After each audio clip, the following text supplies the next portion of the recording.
உங்க ஓனர் வர சொல்லிடுற உள்ள கம்பெனினா போனவன். இது மட்டன், இது பாருங்க, சிக்கன் பாருங்க. எல்லாம் ஒட்டுக்க வச்சிருக்காங்க.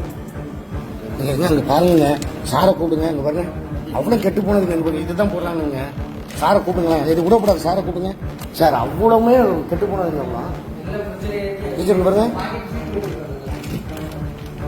ஆர்டர் செய்ததோ சிக்கன் பிரியாணி, ஆனால் வீட்டிற்கு வந்ததோ புழு பிரியாணியா?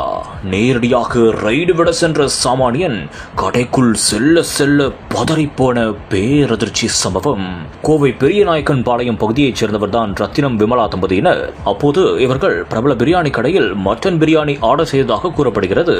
அப்போது உணவு வந்து அதை திறந்து பார்த்தபோது அவர்களுக்கு அதிர்ச்சி காத்திருந்தது. அதில் மட்டனுக்கு பதிலாக சிக்கன் பிரியாணி இருந்ததாகவும் அதில் புழுக்கள் நிறைந்ததாக அவர்கள் புகாரும் அளித்துள்ளனர். இதனால் பதறிப்போன அவர்கள் பிரியாணி கடைக்கே நேரடியாக சென்று வாக்குவாதமும் செய்துள்ளனர். அப்போது குளிர்சாதன பெட்டியை அங்கு திறந்து பார்த்ததும் அங்கும் சிக்கன் யாவையும் கெட்டு போயிருந்ததாக கூறப்படுகிறது. இதனால் அவர்கள் அதிர்ச்சி அடைந்துள்ளனர். மேலும் கடை ஊழியர்கள் சரியாக பதிலளிக்காமல் இருந்ததாகவும் கூறப்படுகிறது. இதையடுத்து அந்த நபர் உணவு பாதுகாப்புத்துறைக்கும் காவல் நிலையத்திற்கும் புகாரும் அளித்துள்ளார். ஆனால் புகார் குறித்து எந்தவித நடவடிக்கையும் எடுக்கவில்லை என்று அவர் வேதனையோடு தெரிவித்ததாகவும் கூறப்படுகிறது. இந்த ஒரு சம்பவம் தொடர்பாக பாதிக்கப்பட்ட தரப்பினர் தங்களுடைய தரப்பை குற்றச்சாட்டாக முன்வைத்துள்ளனர்.